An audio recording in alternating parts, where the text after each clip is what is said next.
জয় বাংলা, জয় বাংলা, জয় বাংলা, জয় বাংলা, জয় বঙ্গবন্ধু, জয় বঙ্গবন্ধু, মুজিব আমার চেতনা, মুজিব আমার বিশ্বাস, মুজিব আমার বিশ্বাস, মুজিব আমার চেতনা, কে বলে রে মুজিব নাই, মুজিব সারা বাংলায় লক্ষ মুজিব রাজপথে, এক মুজিব লোকান্তরে দিয়েছি তো রক্ত, আরো দেব রক্ত, আরো দেব রক্ত, দিয়েছি তো রক্ত, রক্তের বন্যায় ভেসে যাবে অন্যায়। আজকের এই দিনে মুজিব তোমায় মনে পড়ে, পিতা তোমায় মনে পড়ে, আজকের এই দিনে 4 জানুয়ারি এই দিনে আজ তোমায় মনে পড়ে। পিতা তোমায় মনে পড়ে।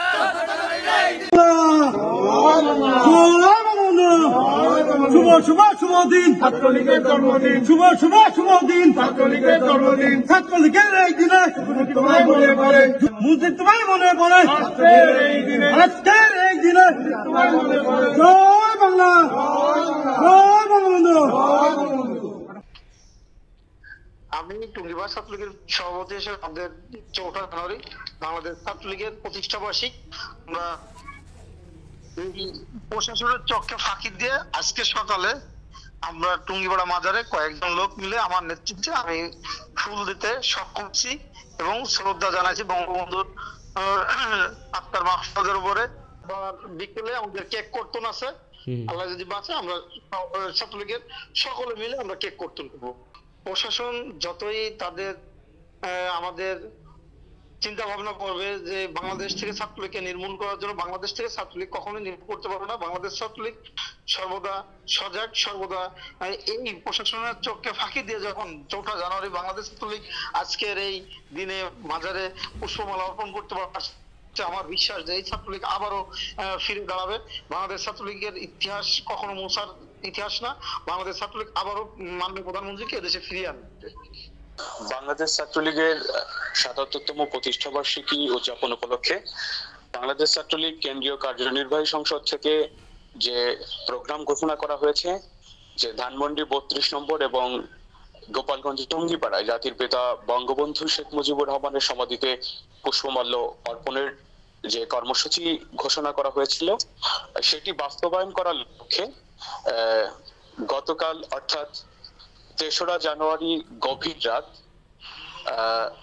বলা চলে শেষ রাতের শেষ অর্ধে প্রশাসনের চোখ ফাঁকি দিয়ে বঙ্গবন্ধু জাতির পিতা বঙ্গবন্ধু শেখ মুজিবুর রহমানের সমাধিসৌধ কমপ্লেক্সে 3টি গেট বাকি রেখে, যে পকেট গেট আছে সেই পকেট গেট থেকে ঢুকে গোপালগঞ্জ যে ছাত্রলীগের সাবেক সাধারণ সম্পাদক আতাউর রহমান পিয়ালের নেতৃত্বে বাংলাদেশ ছাত্রলীগের কিছু নেতৃবৃন্দ অল্প কিছু মুহূর্ত সেখানে অপেক্ষা করে জাতির পিতার সমাধিতে শ্রদ্ধাঞ্জলি অর্পণ করেন এবং সেখান থেকে চলে আসেন।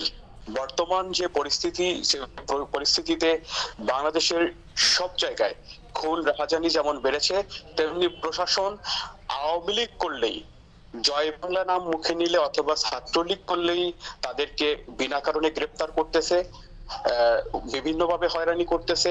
দেখা গেছে যে কেউ বাড়িতে নেই তবুও তার বাড়িতে গিয়ে বকাঝকা করতেছে। এগুলোর আসলে প্রশাসন বর্তমান যে ভূমিকা রয়েছে এটি খুবই ন্যাক্কারজনক ভূমিকা। বাংলাদেশ ছাত্রলীগের একজন কর্মী হিসেবে, আওয়ামী লীগের অর্থাৎ তথা শেখ হাসিনার একজন কর্মী হিসেবে এটা অন্তত বলতে চাই যে বাংলাদেশের রাজনীতির পরিবেশ এরকম থাকবে না। মাননীয় প্রধানমন্ত্রী জননেত্রী শেখ হাসিনা বীরের বেশে বাংলাদেশে ফিরে আসবে, এই প্রত্যাশা রাখছি।